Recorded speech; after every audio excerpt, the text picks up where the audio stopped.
지난 영상에서 여러분들이 보셨듯이 라운드 숄더가 GH 관절이라고 하는 어깨 관절에서 외회전을 담당하고 있다면 승모근이라고 하는 녀석은 당연히 늘어날 수밖에 없어요. 왜냐하면 어깨뼈가 안쪽으로 돌아가 있기 때문에 상대적으로 길이를 길게 끌고 나가잖아요. 그러니까 트라페디우스는 수페리어 뉴칼라인이라고 하는 후두골 항인대에서 출발해서 쇄골뼈와 어깨뼈의 견봉부터 시작해서 어깨뼈의 가시라고 표현되는 스카풀라 스파인에 연결이 된 게 흉추의 12번까지 내려와 있어서 마치 좀 형태적으로는 다이아몬드 형태의 모양과 같은 부착부를 가지고 있어요.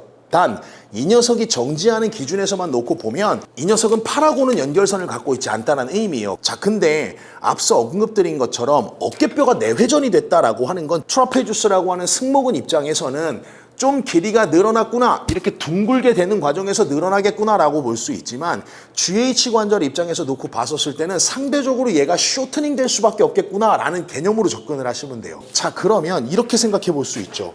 자, 승모근이라고 하는 녀석은 좀 그냥 늘어났대요. 자, 그리고 극하근이라고 하는 녀석과 소원근 그리고 후면 삼각근은 좀 짧아졌대요.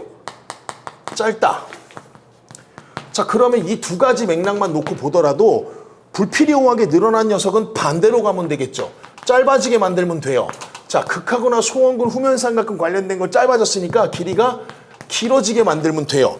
이게 정상적인 운동 방향이라는 거예요. 이걸 운동의 한 가지 메커니즘으로 만들어낼 수가 있어요. 그래서 여러분들이 운동을 출발하는 과정에서 어떤 동작을 분석한다라고 하는 게 하나의 뼈와 하나의 뼈만 연결하는 단관절 개념에서는 그렇게 해석을 할 수 있지만 우리가 흔히 말하는 이 라운드 숄더라고 하는 이 동작에 대한 표현을 할 때는 여러 개의 관절들이 동원해서 만든 하나의 용어로 표현된 단어이기 때문에 라운드 숄더 자체가 어깨가 말렸어 라고 표현해버리게 되면 어떤 근육을 어떤 방식으로 관리해야 될지를 사실 놓칠 수밖에 없는 방법이 되는 거거든요. 이때 여러분들이 어떤 자세를 분석하는 데 있어서 해부학적인 기시와 정지 관점만 조금만 알고 계셔도 승모근 입장과 로테이터 커프라고 표현되는 녀석, 그 다음에 델토이드라고 표현되는 녀석의 입장이 서로가 좀 다른 입장 차이를 가지고 있구나라는 걸 이해할 수가 있고, 이걸 극하근이 짧아졌다라고 하는 그 의미에 대한 표현을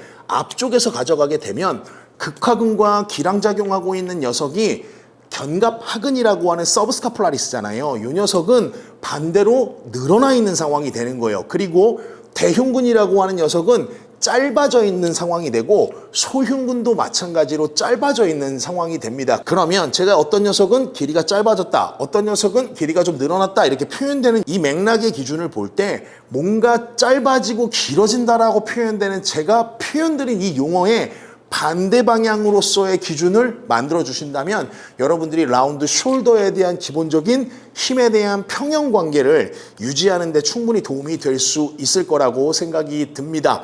자, 지금 강의 라운드 숄더 여러분들 제가 차근차근 좀 풀어드리는 과정으로 만들어가고 있으니까요. 이 부분들 헷갈려 하지 마시고 어려운 부분들은 댓글 남겨주시면 제가 거기에 대한 부분들 한 번 더 설명드리도록 하겠습니다. 지금까지 해부학적 운동의 김수범이었습니다. 감사합니다.